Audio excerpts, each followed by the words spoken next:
आज की इस वीडियो में हम जानेंगे चिया सीड्स के बारे में, जिसको हम तुक मलंगा भी कहते हैं। आपने चिया सीड्स के कुछ फ़ायदे तो ज़रूर सुने होंगे, लेकिन आज की इस वीडियो में हम जिन फ़ायदों के बारे में आपको बताएंगे उनके बारे में आपने कम कम ही सुना होगा। तो इसलिए मेरी वीडियो को आखिर तक लाजमी देखिएगा। तो चलिए स्टार्ट करते हैं।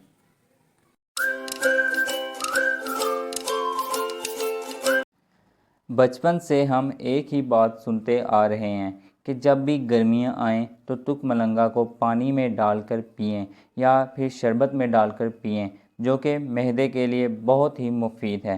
बिल्कुल ठीक बात है, लेकिन आज की इस वीडियो में चिया सीड्स, जिसको हम तुक मलंगा भी कहते हैं, इसके जो बेनिफिट्स के बारे में जानेंगे। इनके बारे में आपने बहुत कम ही सुना होगा। तो चिया सीड्स, जिन्हें हम तुक मलंगा भी कहते हैं, न्यूट्रिएंट्स से भरे होते हैं। मिसाल के तौर पर इसमें आपको fibre, protein, fats, calcium, magnesium, zinc और फास्फोरस मिलेगा। और मज़े की बात यह है कि ये सारे न्यूट्रिएंट्स लेने के लिए आपको इसको ज़्यादा मकदार में इस्तेमाल नहीं करना होगा, बल्कि रोज़ के 2 टेबल स्पून सुबह शाम लेने से आप ये सब कुछ हासिल कर सकते हैं। और अगर आप इसके बेनिफिट्स के बारे में बात करें तो चूँकि इसमें एंटीऑक्सीडेंट्स और ओमेगा 3 होते हैं, जो कि ना सिर्फ हमारी स्किन के लिए बल्कि हमारे दिल के लिए भी बहुत मुफीद हैं। ये हमें कई दिल की बीमारियों से बचाता है। फिर इसमें जो फाइबर होता है वो आपके डाइजेस्टिव सिस्टम के लिए बहुत ही मुफीद है। चिया सीड्स में प्रोटीन और फाइबर बहुत ज़्यादा मकदार में होते हैं, जो आपको वज़न कम करने में मदद करते हैं। क्योंकि इसमें मौजूद फाइबर आपको जल्दी भूख नहीं लगने देते, तो इसलिए चिया सीड्स को आप वेट लूज़ के दौरान भी इस्तेमाल कर सकते हैं।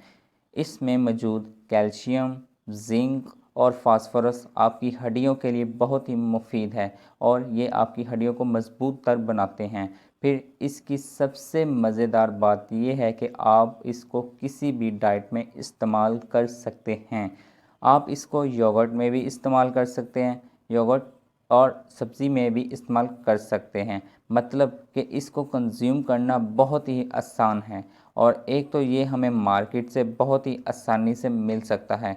कुछ चीज़ें ऐसी होती हैं जिनको आप एक मखसूस अंदाज से ही कंज्यूम कर सकते हैं, लेकिन चिया सीड्स, जिसको हम तुक मलंगा भी कहते हैं, इसको आप किसी भी तरीके से कंज्यूम कर सकते हैं और फ़ायदा हासिल कर सकते हैं। तो मैं यही कहना चाहूँगा कि आगे गर्मियाँ आ रही हैं, तो आप इसको एक दफ़ा ज़रूर इस्तेमाल करें और अपने जानने वालों को भी इसका मशवरा दें। बाकी एक बात हमेशा याद रखें, excess of everything is bad. ये हरगिज़ नहीं कि मैं आपको कह रहा हूँ कि तुक मलंगा बहुत अच्छा है तो आप इसको बेतहाशा इस्तेमाल करें। हर चीज़ एक लिमिट में ही अच्छी लगती है। तो अगर आप इसके सारे फ़ायदे हासिल करना चाहते हैं तो इसको एक तरीके से इस्तेमाल करें। और मैं उम्मीद करता हूँ आपको मेरी वीडियो पसंद आई होगी और